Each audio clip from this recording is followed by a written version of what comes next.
ఇక్కడ ఉండొద్దు అని చెప్పితే వాళ్ళు ఖచ్చితంగా ప్రతి ఒక్కరు ఫాలో అయ్యారు, పెట్టుకోలేదు.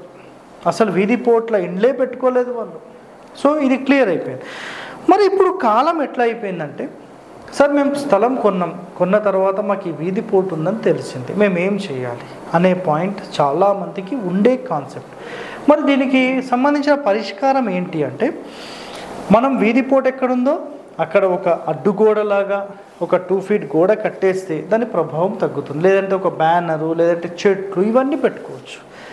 మరి ఆధునికులు ఏం చేశారంటే, అంటే ఆధునిక వాస్తు నిపుణులు అని చెప్పవచ్చు, ఒక 40 సంవత్సరాలు, 50 సంవత్సరాలు, 60 సంవత్సరాలు, ఒక 100 సంవత్సరాల నుంచి వచ్చిన వాళ్ళు, సరే మన పూర్వీకులు చెప్పలేదు, రైట్, ఓకే. మరి ఇలాంటి ఇండ్లల్లో వాళ్లకు ఏ సమస్యలు ఉన్నాయి ఒకసారి పరిశీలిద్దాం అనే ఒక కాన్సెప్ట్లో వీళ్ళు ఏం చేశారంటే, వాళ్ళ పరిశీలన చూసి రాసిన పాయింట్స్ కొన్ని ఇక్కడ నేను చెప్పాను, ఓకేనా. చూడండి, తీవ్ర దోషము, ఇది ఈ విధంగా అసలు ఇంటి నైరుతిలో పడడం చాలా తీవ్ర దోషము అని చెప్పేశారు వాళ్ళు, ఓకే. 100% ఇది.